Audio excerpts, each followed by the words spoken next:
Operation చేయించుకోవాలి అని అన్నా కూడా ధైర్యం వస్తలేదు. మాకున్నది ఒక్కదే పాప.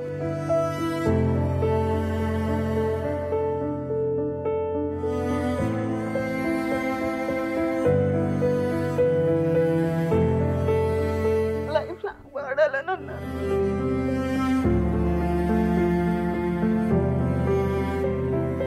మంచి ట్రీట్మెంట్కి ఇవ్వాలంటే అప్పుడు మా దగ్గర డబ్బులు లేవు.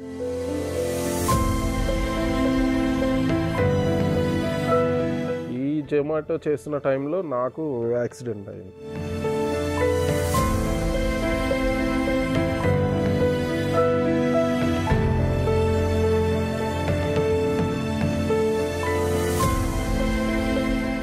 నమస్తే, వెల్కమ్ టు బిగ్ టీవీ. నేను మీ గౌతమి. ఈరోజు ఒక ఫ్యామిలీ ఏంటంటే బిగ్ టీవీకి రావడం జరిగింది. అయితే గత కొన్ని సంవత్సరాలుగా వీళ్ళకున్న పాప ఏంటంటే ఒక అరుదైన వ్యాధితోనే బాధపడుతూ ఉన్నారు.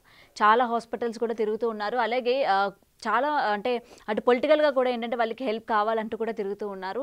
అయితే ఎటువంటి హెల్ప్ కూడా వాళ్ళకి అందలేదు. అసలు ఇంతకీ పాప ఎటువంటి వ్యాధితో బాధపడుతూ ఉంది, ఇప్పుడు అంటే ఏ స్టేజ్లో ఉంది, అసలు ట్రీట్మెంట్ అసలు ఇప్పుడు ఎలా జరుగుతుంది ఏంటి, ఇవన్నీ కూడా వాళ్ళ మాటల్లోనే తెలుసుకుందాం. నమస్తే అండి. మీ పేరు? పేరు వినోద్ కుమార్ అండి. వినోద్ కుమార్ గారు. పాప పేరు? విశ్రుత ప్రియ. విశ్రుత ప్రియ. విజయ అంటే విజయ గారు. ఓకే, నమస్తే అండి. అయితే పాప మొత్తం కూడా అసలు ఏ వ్యాధితో బాధపడుతుంది, ఎన్ని సంవత్సరాల నుంచి అసలు బాధపడుతుందండి? మా పాప విశ్రుత ప్రియాన్సి అండి. మా పాప సికిల్ సెల్ అనిమియా అనే వ్యాధితో బాధపడుతుంది.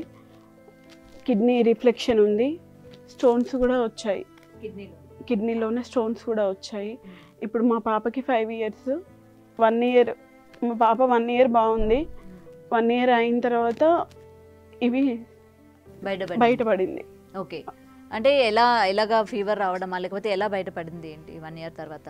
1 year బాగుంది, తర్వాత ఫీవర్, రిపీటెడ్గా ఫీవర్, 10 daysకి ఒకసారి, 15 daysకి ఒకసారి ఫీవర్. ఒక్కొక్కసారి తగ్గగానే 4-5 daysకి తగ్గగానే రిపీటెడ్గా ఊరికే ఫీవర్ వచ్చేది. మేము చాలా హాస్పిటల్స్ తీసుకెళ్ళాము, ప్రైవేట్ హాస్పిటల్లో. మాది అమ్మ వాళ్ళది వరంగల్, మాది మహిబాద్. మేము వరంగల్లో చాలా హాస్పిటల్స్కి తీసుకెళ్ళాము, మహిబాద్లో కూడా తీసుకెళ్ళాము. తీసుకెళ్తే అప్పుడు టెస్టులు చేసేది, బ్లడ్ టెస్ట్, యూరిన్ టెస్ట్ చేశారు. నార్మల్గానే ఉంది, పాపకి మామూలుగా వైరల్ ఫీవరే కావచ్చు అని అన్నారు. తగ్గేది, మళ్ళీ రిపీటెడ్గా వచ్చేది. అప్పుడు మేము డబ్బులు ఖర్చు పెట్టుకున్నాం చాలా. ఒకనొక పరిస్థితిలో ఎంజిఎంకి తీసుకెళ్ళాము. ఒక 2-3 months అలా చూపెట్టి ఎంజిఎంకి తీసుకెళ్ళాము. ఆ రోజు కూడా సీరియస్ అయింది పాప, బాగా వామిటింగ్స్ చేసుకుంది, ఫీవర్ బాగా వచ్చింది. చేతిలో డబ్బులు లేకుండా మేము ఎంజిఎంకి తీసుకెళ్ళాం, వరంగల్ ఎంజిఎంకి తీసుకెళ్తే అడ్మిట్ చేసుకున్నారు. అప్పుడు ఫీవర్ తగ్గిన తర్వాత మళ్ళీ ఇంటికి వచ్చేసాం. అడ్మిట్ చేసుకుని 1 week అడ్మిట్ అయింది. 1 week ఆ టైంలో బ్లడ్ టెస్ట్లు ఏది చేసినా నార్మల్, పాజిటివ్ ఏం లేదు, నెగిటివ్ వస్తున్నాయి, అన్నీ బాగానే ఉంది అని అన్నారు. వైరల్ ఇన్ఫెక్షనే అన్నారు, ప్రతిసారి వైరల్ ఇన్ఫెక్షనే అన్నారు. మమ్మల్ని డిశ్చార్జ్ చేశారు 1 week తర్వాత. మళ్ళీ 2 daysకే మళ్ళీ ఫీవర్ వచ్చింది. మళ్ళీ ఫీవర్ వస్తే మళ్ళీ ఎంజిఎంకే తీసుకెళ్ళాము. ఎందుకంటే వాళ్ళు మళ్ళీ ఏమన్నా ప్రాబ్లం ఉంటే రండి అని చెప్పారు. మళ్ళీ ఎంజిఎంకే తీసుకెళ్తే అప్పుడు బాగా ఫీవర్ వచ్చింది, యూరిన్ ఇన్ఫెక్షన్ అని బయటపడింది. ఫీవర్ తగ్గట్లేదు, బ్లడ్ తగ్గుతుంది పాపకి. బ్లడ్ తగ్గుతుంది అని ఎప్పుడు తెలిసింది అంటే ఇట్లనే సేమ్ మళ్ళీ ఫీవర్ రావడం, ఒక 1 day బాగుండడం, డిశ్చార్జ్ చేయడం, ఇట్లా ఒక 2-3 times అయిన తర్వాత సడన్ 1 of the day మళ్ళీ ఒక 2-3 times అయిపోయిన తర్వాత మళ్ళీ వెళ్ళాము ఎంజిఎంకి. అసలు ఎందుకు ఇట్లా అవుతుంది అని చెప్పేసి ఒకసారి ఏ టెస్ట్ చేసినా బాగుంది అని వస్తుంది కదా, ఏ ప్రాబ్లం లేదని వస్తుంది. సో ఒకసారి మళ్ళీ ఏమైనా బ్లడ్ ఇట్లా ఏమైనా తగ్గుతుందా ఏంటి అని చెక్ చేద్దామని చెప్పేసి చేస్తే బ్లడ్ తక్కువ ఉంది. అసలు బ్లడ్ ఎందుకు తగ్గింది అనేది చెప్పి ఒక టెస్ట్ చేశారు. ఆ టెస్ట్లో ఏమొచ్చింది అని అంటే ఇలా సికిల్ సెల్ అనిమియా అని చెప్పేసి వచ్చింది. ఆ టెస్ట్ బ్లడ్ శాంపిల్ తీసుకొని ఢిల్లీ పంపించారు, ఇక్కడ లేదండి ఆ టెస్ట్. అది పంపిస్తే 15 daysకి ఏమో వచ్చింది, రిపోర్ట్స్ వచ్చినాయి. వచ్చిన తర్వాత ఇది ప్రాబ్లం అని చెప్పేసి అన్నారు. హెచ్పిఎల్సి, అది ఐరన్ ప్రొఫైల్ అనుకుంటా. అప్పుడు బ్లడ్ ఎక్కించడం స్టార్ట్ చేసినాం. చెప్పారు మీకు ఎవరికన్నా అది ఉన్నా, మాకెవరికి లేదు మా ఫ్యామిలీస్లో అని చెప్పి. అంటే అది ఏంటంటే జీన్స్ పరంగా వస్తుందని చెప్పారా? నార్మల్గా ఫ్యామిలీలో ఎవరికున్నా సరే అట్లా వస్తుంది. అంటే మేనరికమా అని అడిగారు. కాదు మాది మేనరికం కాదు, ఇట్లా పాపకి ఇట్లా సికిల్ సెల్ అనిమియా అని చెప్పారు. అంటే ఇలా సార్ 2 రోజులు ఉంటుంది అని అడిగాం. అంటే మాకు తెలియదు కదా సికిల్ సెల్ అనిమియా అంటే ఏంది అనేది మాకు తెలియదు అప్పుడు. ఓకే, మీరు ఏదో నార్మల్ డిసీజ్ అనుకొని ఎన్ని రోజులకు క్యూర్ అవుతుంది అంటే ఇది క్యూర్ అయ్యేది కాదమ్మా, ఇంకా లైఫ్ లాంగ్ మెడిసిన్ వాడాలి అని అన్నారు. లైఫ్ లాంగ్ ఇంతవరకు అని కూడా లేదు, దానికి సంబంధించి ఎటువంటి ట్రీట్మెంట్ కూడా లేదు, లైఫ్ లాంగ్ వాడాలని అన్నారు.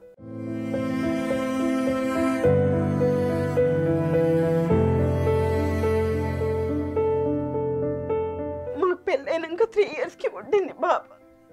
ఒక్కతే పాప మీకు? ఒకతే పాప.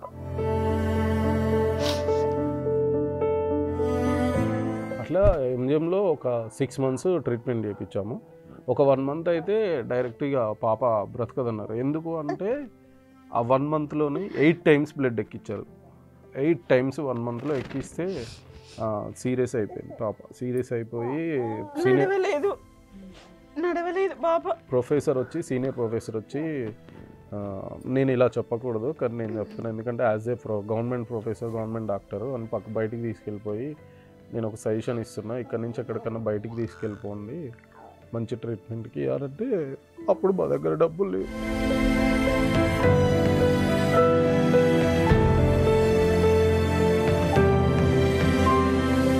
నీలోఫర్కి వెళ్ళమన్నారు.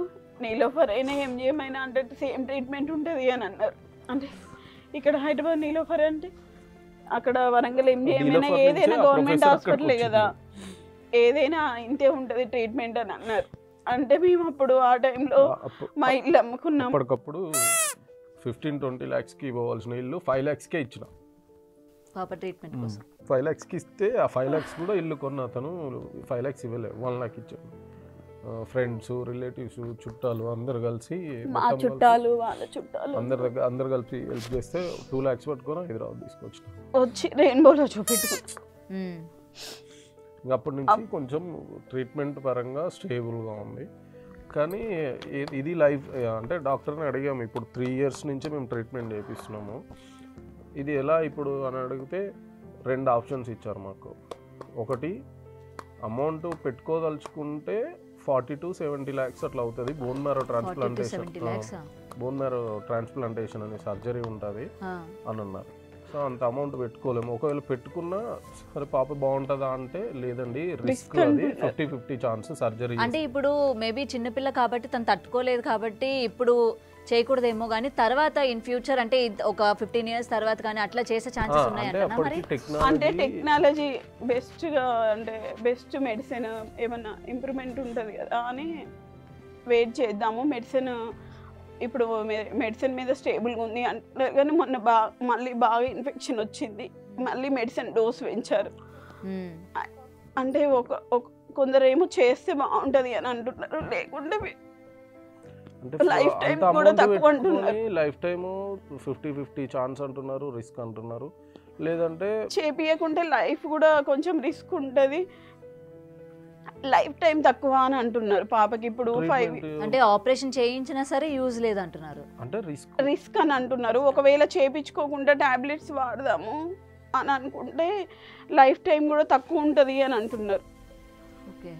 దానివల్ల మాకు ఫ్యూచర్ ఏంటో అర్థం కావట్లేదు.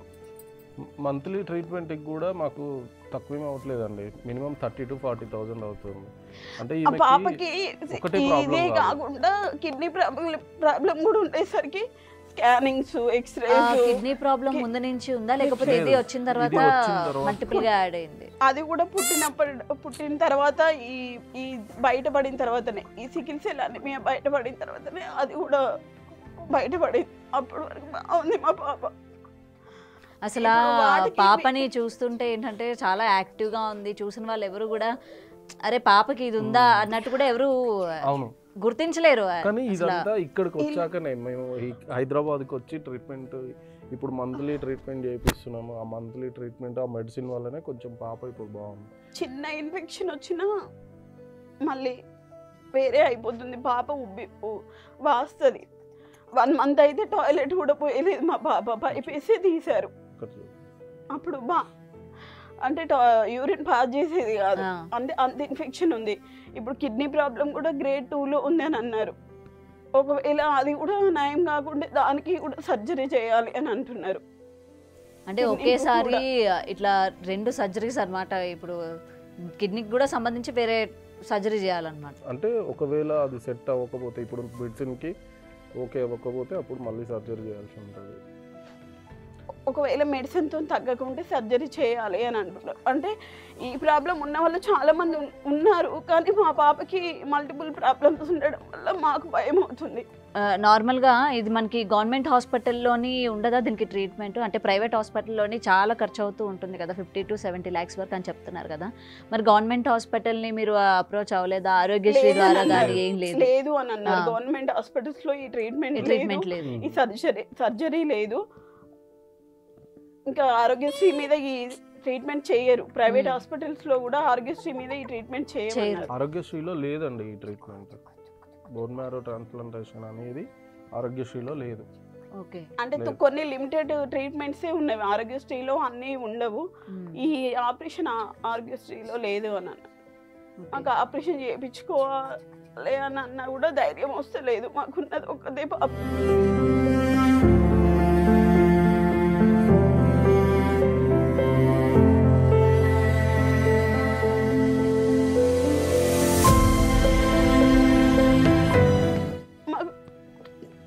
చేయించుకోవడానికి హెల్ప్ కావాలి. డెఫినెట్ గా నెలకి ఇంత మనీ పెట్టుకోలేకపోతున్నాం మేము. మీరు జాబ్ చేస్తున్నారా? అంటే నేను పాప పుట్టి 1 year వరకు నేను జాబ్ చేసా, కన్స్ట్రక్షన్లో సూపర్వైజర్ చేసాను. నాకు ఒక 28-30,000 వచ్చేది. సో పాప పుట్టినాక ఈ ప్రాబ్లం బయటపడి ఊరికే హాస్పిటల్స్కి వెళ్ళడము, లీవ్ పెడుతుంటే ఒక 2 కంపెనీలు అంటే ఇక వద్దు అని చెప్పలేక వాళ్ళు కొంచెం వద్దు చేస్తే నేనే మానేసి ఇప్పుడు హైదరాబాద్లో ఇక్కడే జొమాటో ర్యాపిడో చేస్తా. అంటే ఇద్దరం ఉంటేనే చూసుకోగలుగుతున్నాం పాపని. మాకు ఆ జొమాటో ర్యాపిడో చేస్తే ఎంత వస్తాయండి? ఏం సరిపోవట్లే. ఈ జొమాటో చేస్తున్న టైంలో నాకు యాక్సిడెంట్ అయ్యి నేను బండి మీకెళ్ళి కింద పడితే లెఫ్ట్ లెగ్లో ACL లిగమెంట్ కట్ అయ్యి సర్జరీ అయింది. 3 lakhs నాకైనాయి. అది అప్పటి నుంచి కొంచెం బండి తోలడం అంటే కొద్దిగా ఇబ్బంది అవుతుంది. అంటే ఇప్పుడు నేను చేసే ఈ ర్యాపిడో జొమాటో డబ్బులతో మాకు రూమ్ కిరాయి మేము తినడానికి సరిపోతుంది, కానీ పాపకి ట్రీట్మెంట్కి ఇబ్బంది అవుతుంది నెల. ఇప్పుడు డైలీ పాపకి ట్రీట్మెంట్ అందించాలన్నమాట. మంత్లీ ఇంజెక్షన్స్ మెడిసిన్స్ వేస్తాము. ఇప్పుడు ఫీవర్ ఉంది, నిన్నటి నుండి ఫీవర్ వచ్చింది అంటే వెంటనే ఫీవర్ రాగానే టెస్ట్లు చేయించాలి. టెస్ట్లు చేయించి మళ్ళీ చూపెట్టడము, మంత్లీ ఈమెకి కిడ్నీ ఏ పొజిషన్లో ఉంది అని తెలుసుకోవడము, వీటన్నింటికి మాకు ఖర్చు అవుతుంది. 30,000 వరకు ఖర్చు అవుతుంది. 30,000 నుంచి 40,000 అవుతుంది. అంటే ఒక 3 టెస్టులు ఉన్నాయండి. ఆ 3 టెస్టులు, ఒకటి DMCA, DMRCG, అబ్డామినల్ అని, ఈ 3 టెస్టులకి 14,000 వరకు అవుతాయి. తర్వాత ఇంకా యూరిన్ టెస్టులు, బ్లడ్ టెస్టులు, ఇవన్నిటికి మొత్తం ఒక 20-25,000 అట్లా అవుతుంది. ఇంకా మెడిసిన్, డాక్టర్ ఫీజు అవన్నీ కలిపి మాకు 30,000 to 40,000 అవుతుంది మంత్లీ. పాపకి ప్లీహం కూడా ఉబ్బిందండి, బాగా సీరియస్ ఉన్న టైంలో ప్లీహం ఉబ్బి, అందుకే యూరిన్ పాస్ చేయలేదంట పాప.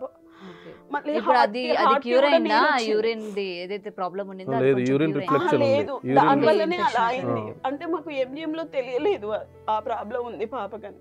తర్వాత ఇలా స్కానింగ్స్ తీస్తున్నాము, దాంట్లో స్కానింగ్ లో పెద్ద స్కానింగ్ రాస్తే దాంట్లో బయటపడింది మా పాపకి ఇలా ఉందని. మళ్ళీ హార్ట్ కి కూడా నీరు వచ్చింది పాపకి, అది కూడా కొంచెం కవర్ అయింది. ఇప్పుడు ఏంటంటే ఒక ప్రాబ్లం అనుకొని మనం చూస్తే దాని నుంచి మల్టిపుల్ ప్రాబ్లమ్స్ అన్ని కూడా బయటపడుతున్నాయి అన్నమాట దీని ద్వారా.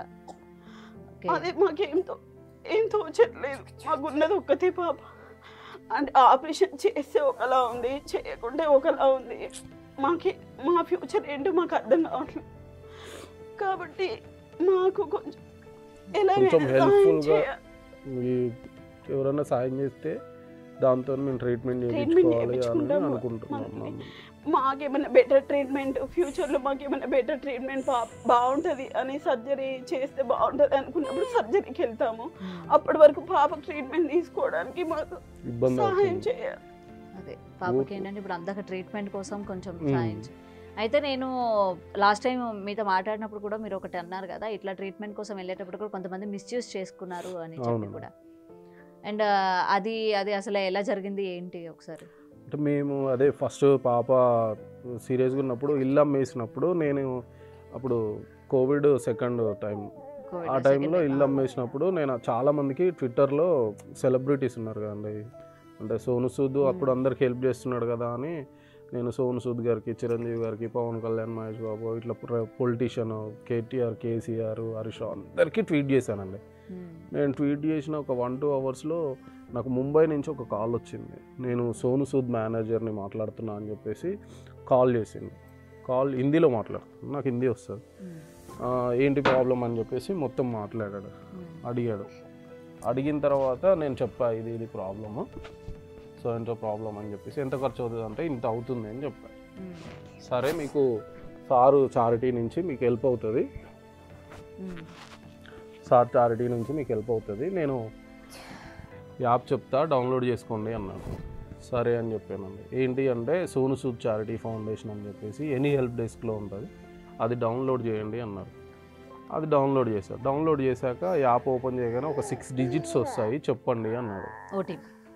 అందులోనే యాప్లోనే ఓపెన్ చేయగానే 6 డిజిట్స్ ఉంటాయి, అవి చెప్పండి అంటే చెప్పేశాను. నా ఫోన్ మొత్తం హ్యాక్ చేసేసాడు డైరెక్ట్. ఫోను నేను ఇక్కడ నా దగ్గర ఫోన్ మాత్రమే ఉంది, కానీ ఆపరేటింగ్ మొత్తం తను చేశాడు. అప్పటికప్పుడు నా అకౌంట్లో 15,000 ఉన్నాయి, కొట్టేశాడు. నాతో మాట్లాడుతూనే ఫోన్ నేను ఇలా పట్టుకొని అతను చెప్పింది చేస్తున్నా, ఆ 6 డిజిట్స్ చెప్పా అంతే, ఫోన్ అతని చేతిలోకి వెళ్ళిపోయింది, మొత్తం కొట్టేశాడు ఆ 15,000. దాని తర్వాత మళ్ళీ మీరు ఎప్పుడు రియలైజ్ అయ్యారు? వెంటనే అకౌంట్ చెక్ చేసుకున్నారా? డబ్బులు నాకు మెసేజ్ వస్తూనే ఉంది డైరెక్ట్, నాకు 4,000, 6,000, 5,000 అట్లా నాకు 15,000కి మెసేజ్ వస్తుంటే నేను మాట్లాడుతున్నా, లైన్లో ఉన్నాడు. అదేంటి సార్ నాది ఇట్లా అమౌంట్ కట్ అయిపోతుంది అంటే, లేదు ఆ అమౌంట్తో కలిపి నీ అమౌంట్ పడిపోతుంది, ఇంకో అకౌంట్లో 1 lakh ఉంది. ఆ రోజే ఇల్లు అమ్మాను కదా, అతను 1 lakh ఇచ్చాడు. ఆ 1 lakh కొత్త అకౌంట్ ఆ రోజే తీసుకున్నా, ఇంకా యాక్టివేట్ అవ్వాలి. అయినా కూడా అతనికి తెలిసిపోయింది అది అందులో 1 lakh ఉంది, అది ఇందులోకి ట్రాన్స్ఫర్ చేసుకో అన్నాడు. నాకు డౌట్ వచ్చేసి నేను ఫోన్ కట్ చేసి వెంటనే పోలీస్ స్టేషన్కి వెళ్తే ఇది సైబర్ క్రైమ్ అని చెప్పేసి కంప్లైంట్ ఫైల్ చేశాను. వీళ్ళు అప్పుడు పాప హాస్పిటల్లో ఉంది, నేను మనీ కోసం ఊరు వెళ్ళా, ఇల్లు అమ్మాము కదా, ఇల్లు అమ్మిన డబ్బులు తేవడానికి వెళ్ళాను. నేను ఊరికి వెళ్ళింది, మేము హాస్పిటల్లోనే ఉన్నాం. ఈయన కూడా కంప్లైంట్ చేయడానికి వెళ్ళారు. కంప్లైంట్ ఇస్తే ఇక అందరం మేమే అనుకున్నాం, కంప్లైంట్ ఇస్తే మళ్ళీ కోర్టుకి వెళ్ళాలి, ఉన్న పరిస్థితుల్లో మళ్ళీ ఎందుకని మీరు లైట్ తీసుకున్నారు? మేము హాస్పిటల్లో ఉన్నాం కదా, మా వదిలేయండి అని ఫ్యామిలీ ఉందంటే సరే అని మేము అనుకుని వదిలేసుకున్నాం. దాని తర్వాత కూడా హర్ష సాయి గారు కానీ నేను ఆయన వీడియోలు చూసి గూగుల్లో కొడితే ఒక నెంబర్ వచ్చింది.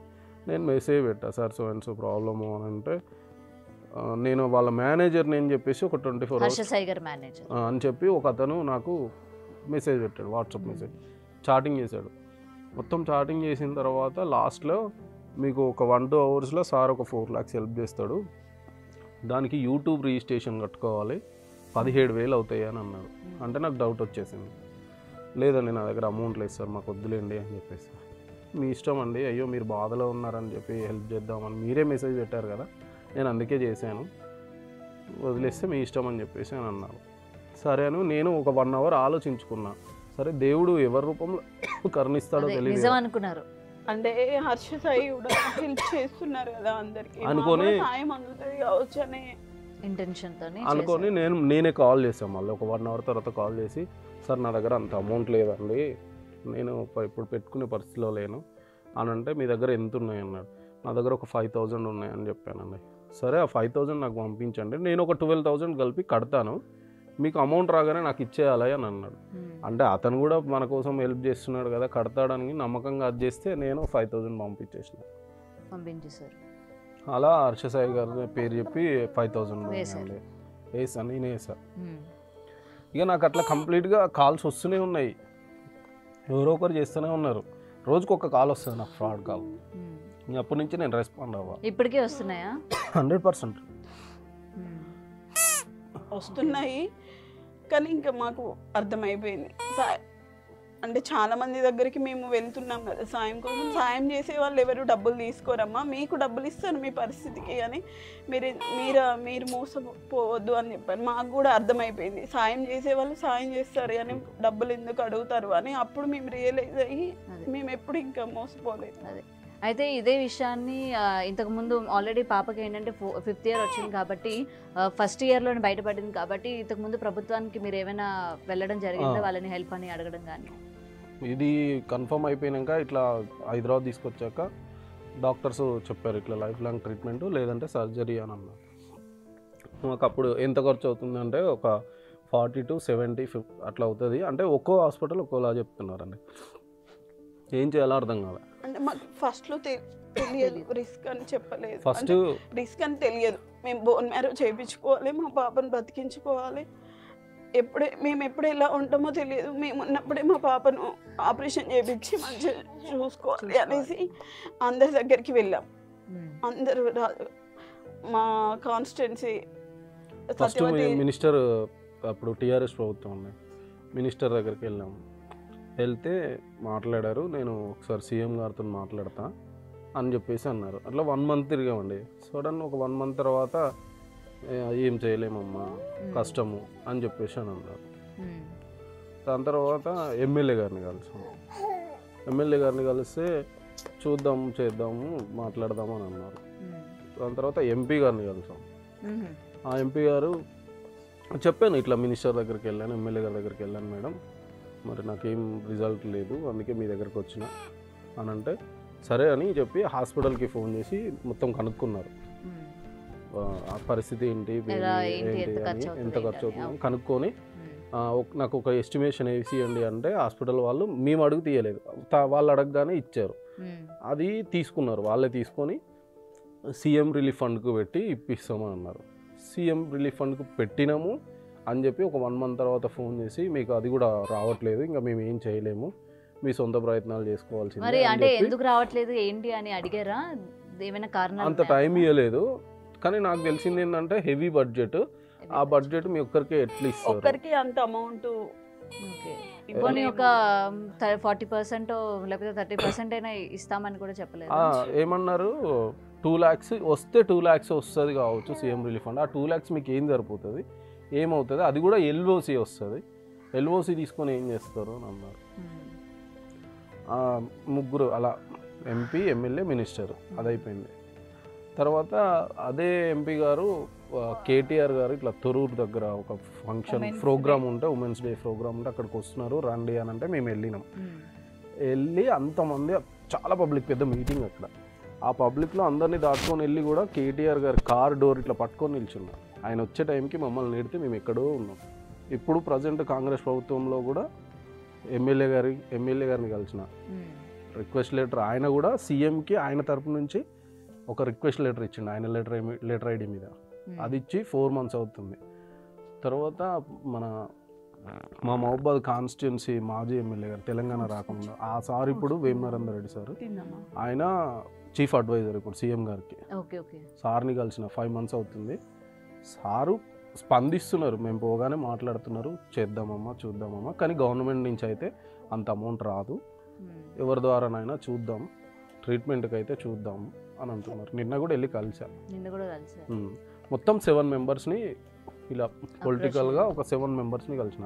అంటే లాస్ట్ ప్రభుత్వంలో ఒక కేసీఆర్ని కలవలేదు, మాజీ ముఖ్యమంత్రి గారిని, ఈ ప్రభుత్వంలో రేవంత్ రెడ్డి గారిని కలవలేదు. అంతే. ఆల్మోస్ట్ నాకు సాధ్యమైనంత వరకు నేను ప్రయత్నం చేస్తూనే ఉన్నాను. నా ప్రయత్నాలు నేను ఆపుకోవట్లే. ఈ చేస్తున్న ప్రయత్నంలో కూడా ఉంటారు కదండి, ఇప్పుడు మీరు సీఎం గారిని కలవాలంటే నేను కల్పిస్తా తమ్ముడు అలా కూడా ఆయన కల్పించాలంటే సాయంత్రం టైం ఇవ్వాలి, కూర్చోబెట్టాలి, సరే ఖర్చు పెడతాం, మళ్ళీ వాళ్ళని తీసుకురావాలంటే కార్లో తీసుకురావాలి. ఇట్లా ఖర్చులు అవుతున్నాయి కానీ మాకైతే హెల్ప్ ఎక్కడ అవ్వట్లేదు. సో ఇంత మొత్తం ఒక పొలిటికల్గా 7 members-ని కలిసామండి. వాళ్ళ చుట్టూ తిరగడానికి మాకే అమౌంట్ ఖర్చు అయింది కానీ ఒక 1 రూపీ ఎక్కడి నుంచి మాకు రాలేదండి. ఎవరు కూడా అంటే మా దగ్గరకు వచ్చారు పాపని తీసుకొని పరిస్థితి బాగాలేదు అని, మాకు కనీసం మా పాప చేతికి ఒక 1 MP కూడా ఇవ్వలేదు, 1 రూపీ ఒక 10 రూపీస్ కూడా ఇవ్వండి అని చెప్పేసి. మేము ఇక్కడ హైదరాబాద్ నుంచి మా కాన్స్టిట్యున్సీకి వెళ్ళడము, అక్కడ కలవడము. ఒక్క మాజీ ఎమ్మెల్యే గారు అయితే ఒక 10,000 రూపాయలు ఆర్థికంగా సాయం చేశారండి. ఒక 10,000 రూపాయలు, అంతకు మించి ఇంకెవరు మాకు చేయలేదు. ఇప్పుడు వేమనరేందర్ రెడ్డి సార్ అయితే ప్రయత్నం చేస్తా అమ్మ, నేను గవర్నమెంట్ నుంచి అయితే రావు, అంత ఎక్కువ అమౌంట్ రావాలి. ఎవరైనా బిగ్ షాట్స్ బయట ఎవరైనా తెలిసిన సాయం వాళ్ళు చేసే వాళ్ళు ఉంటే ఉంటారు కదా, నేను వాళ్ళ దగ్గర నుండి మాట్లాడి చేపిస్తా అమ్మా అని చెప్పేసి స్పందించారు వేమనరేందర్ రెడ్డి సార్. నిన్న కూడా వెళ్ళి కలిసి వచ్చాను సార్ని. ఓకే. అండ్ ఇప్పుడు పాప పొజిషన్ ఎట్లుంది ఏంటి, మళ్ళీ డాక్టర్స్ని ఒకసారి కన్సల్ట్ అయ్యారా? అంటే పాపకి ఇప్పుడు ఏమైనా మెరుగుపరిచిందా, లేకపోతే త్వరగా ఏమైనా ట్రీట్మెంట్ చేయాల్సి వస్తుంది అని ఏమైనా చెప్పారా? అంటే ప్రెసెంట్ పొజిషన్ ఎట్లుందంట? అంటే ఇప్పుడు ప్రస్తుతానికి అయితే మీరు పాపను చూసారు కదా, ఇప్పుడు నిన్నటి నుంచి అయితే కొంచెం తనకి జలుబు ఫీవర్ ఉంది. ఇప్పుడు 2 months అవుతుంది మేము ట్రీట్మెంట్ చేయక. ఎందుకంటే మా దగ్గర కొంచెం డబ్బులు లేవండి ఫైనాన్షియల్గా. నేను చేసే ర్యాపిడో జొమాటోకి నాకు 30-40 వేలు రావండి. నాకు మంత్లీ ఒక 16,000 to 18,000 16,000 నుంచి 18,000 వస్తాయి. ఆ 18,000లో మేము రూమ్ కిరాయి కట్టుకుంటాం, మేము తినడానికి. మెడిసిన్ అయితే కొనుక్కొచ్చుకోగలుగుతున్నా అండి. ఇప్పుడు 2 months నుంచి మెడిసిన్ కొనుక్కొచ్చుకొని మెడిసిన్ వాడుతున్నాం పాపకి. అదే పరిస్థితి ఉందండి. 2 months నుంచి ట్రీట్మెంట్. హెల్దీ ఫుడ్ పెట్టడానికి, హెల్దీ ఫుడ్ పెట్టి మెడిసిన్ తీసుకొచ్చుకోవడానికి డబ్బులు ఉన్నాయి, కానీ మంచి ట్రీట్మెంట్ అంటే ఇప్పుడు వెళ్ళాలి అని అంటే కంపల్సరీ మా దగ్గర 30,000-40,000 కావాలి. ఉంటేనే వెళ్ళి స్కానింగ్స్, రిపోర్ట్, అది బ్లడ్ టెస్ట్లు, యూరిన్ టెస్ట్లు ఇవన్నీ చేపించి సార్కి చూపెట్టాలి, మేడంకి చూపెట్టాలి. అలా చూపెట్టడానికి ఇప్పుడు ప్రజెంట్ మా దగ్గర నెఫ్రాలజిస్ట్కి, హిమటాలజిస్ట్, 2 డాక్టర్లు ఎవ్రీ మంత్ ఆమెను చూడాలి. ఆ 2 డాక్టర్లు చేసే టెస్ట్లు అంటే వాళ్ళు రాసే టెస్ట్లకి ఆ అమౌంట్ మెడిసిన్కి కావాలి. ఇప్పుడు 2 months నుండి చూపెట్టలేదు ఇంకా పాప. అది మీకు ఇంకో విషయం కూడా చెప్తున్నా అండి. ఇప్పుడు ఈ బిగ్ టీవీ చైర్మన్ ఉన్నారు కదండి, వెన్నం విజయకాంత్ రెడ్డి అన్న గారు, మాకు తెలుసు అండి. అన్న వాళ్ళ ఇంటికి కూడా వెళ్ళాము ఊర్లో. అన్న వాళ్ళ బ్రదరు వెన్నం శ్రీకాంత్ రెడ్డి అన్న, ఆయన కలిసాం మేము. అన్నకి ప్రతిరోజు మెసేజ్ పెడతా. సార్ని విజయకాంత్ రెడ్డి అన్నని కలవడానికి ట్రై చేస్తున్నా, కానీ ఏ టైంలో ఎక్కడ ఉంటారో తెలియదు. బిజీ పర్సన్, యూఎస్లో ఉంటారా ఇక్కడ ఉంటారా తెలియదు. నేను మొన్న ఒక 1 week అయితే ఈ ఆఫీస్ కోసం తిరిగాను. అన్న వాళ్ళ ఇంటికి వెళ్దామని కూడా ట్రై చేశాను. చాలా మంచి వ్యక్తి అండి వీళ్ళు. ఎందుకంటే నేను చూసిన ఊర్లో టెంపుల్ కట్టించారు, చాలామందికి హెల్ప్ చేశారు. సో మాకు కూడా హెల్ప్ అవుతుందేమో అని కలవడానికి ట్రై చేస్తున్నాం, కానీ అన్న ఎక్కడ ఉంటాడో తెలియక మాకు అడ్రస్ తెలియదు. ఇక్కడ ఇంటి అడ్రస్ ఊర్లో అంటే తెలుసు, అంటే మా ఊరు పక్కనే.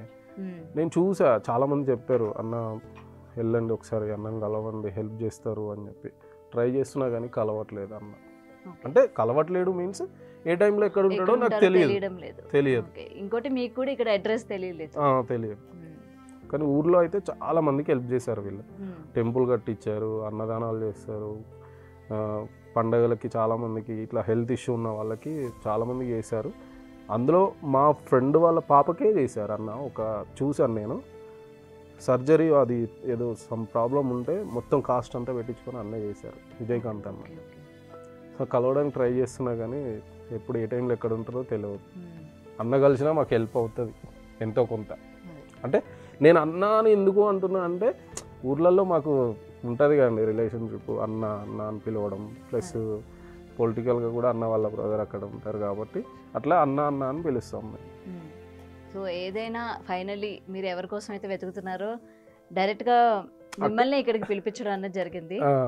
ఎందుకంటే నేను ఆల్రెడీ ఇక్కడికి వస్తే 100% హెల్ప్ అవుతుంది. బిగ్ టీవీ అనేది చిన్న చిన్న చిన్న ఛానల్ లాగా కాదు.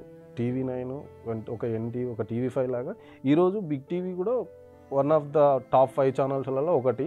అండ్ ఇక్కడికి వస్తే మళ్ళీ మాకు విజయకాంత్ అన్న కలుస్తాడు, మాకు కొంచెం ఫైనాన్షియల్గా కూడా హెల్ప్ అవుతుంది అనేది ఒక 100% మాకు బిగ్ టీవీ వల్ల అయితే హెల్ప్ అవుతుంది అని చెప్పేసి మేము వచ్చాము. సో డెఫినెట్గా సార్ వీడియో చూస్తారు. సో డెఫినెట్గా మీకు హెల్ప్ అవుతుందనే అనుకుంటున్నాము. అండ్ ఎవరు ఎటువంటి సైబర్ నేరగాళ్ళు కానీ ఎటువంటి ఫోన్లు చేసినా సరే ప్లీజ్ రెస్పాండ్ అవ్వకండి. అండ్ పాప హెల్త్ గురించి కూడా బెంగ పెట్టుకోకండి. డెఫినెట్గా ఏదో ఒక హెల్ప్ అయితే అవుతుంది. మీరు ఇవాళ ఈ ప్లాట్ఫామ్కి వచ్చారు, మీరు ఏదైతే వెతుకుతున్నారో, ఎవరి సాయం కోసం అయితే వెతుకుతున్నారో డైరెక్ట్గా అక్కడికే వచ్చారు కాబట్టి డెఫినెట్గా మీకు హెల్ప్ అవుతుంది. అండ్ మనం మాట్లాడదాం, సార్తో కూడా ఒకసారి మాట్లాడదాం ఏంటి ఎలాగా ఏంటని. అండ్ మీరు రేవంత్ రెడ్డి గారి త్రూ కూడా ఒకసారి ఆయన కూడా కలవాలి. మీరు ఆల్రెడీ పాపకి హెల్ప్ అవ్వాలి అని కూడా వాళ్ళ ఇంటి దగ్గరికి చెప్తున్నారు కదా. ఇంటి దగ్గరికి వెళ్తే పోలీసులు అందరూ వచ్చేసారు మా దగ్గర.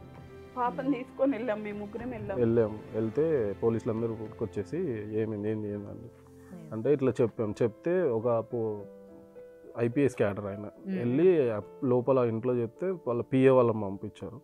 వచ్చి అడిగారు ఏంటి ప్రాబ్లము, సో ప్రాబ్లమ్ సార్, ఇట్లా మేము ఒక 2-3 years నుంచి ఇట్లా ఇబ్బంది పడుతున్నామంటే వాళ్ళు ఇదే చెప్పారు, ఏం చేసినా మీకు ఒక 2 lakhs అది ఎల్ఓసి, అది మీకు పని చేయదు. సో చూడాలి మరి ఈ వీడియో ద్వారా కూడా మీకు కొంతమంది హెల్ప్ చేయాలని అయితే కోరుకుంటున్నాము. అండ్ వీళ్ళ నంబర్స్ అవి కూడా నేను వీడియోలోని మీకు మెన్షన్ చేయడం అయితే జరుగుతుంది. ప్లీజ్ ఎవరైనా దయచేసి సాయం చేయాలి అనుకున్న వాళ్ళు మాత్రమే వీళ్ళకి కాంటాక్ట్ అవ్వండి, వీళ్ళకి సాయం చేయండి. అంతేగాని ఏదో వాళ్ళని ఆట పట్టించడానికో లేకపోతే వాళ్ళ దగ్గర నుంచి డబ్బులు తీసుకోవడానికి అనే ప్రయత్నం చేసే వాళ్ళు కానీ ఉంటే డెఫినెట్గా వాళ్ళకి కాల్స్ చేయొద్దు, మెసేజెస్ కూడా చేయొద్దు. అండ్ ఛానల్ని ఆశ్రయించారు కాబట్టి డెఫినెట్గా ఏదో ఒక హెల్ప్ అయితే అయ్యేటట్టు మనం మాట్లాడతాం. సో మీరైతే ఆ భరోసాతో ఉండండి, పాపను కూడా క్షేమంగా ఉంటుంది, పాప కూడా మీరు ఆ భయం పెట్టుకోవద్దు. అండ్ ఇదండి చూస్తున్నారు కదా, ఏదైనా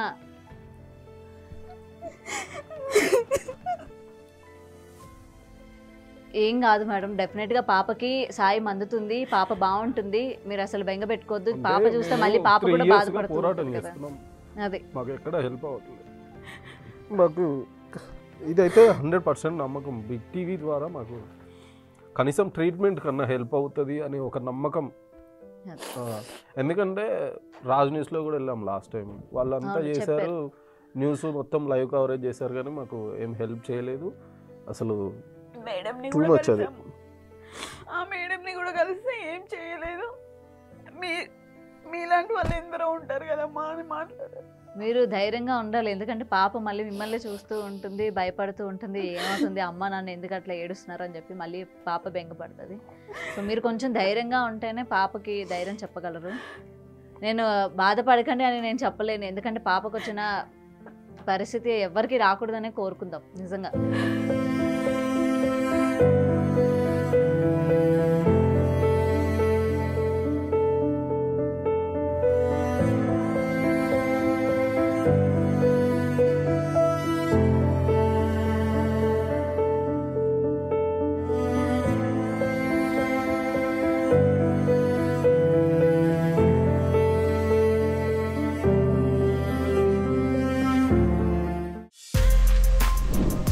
For more videos like this, subscribe Big TV channel.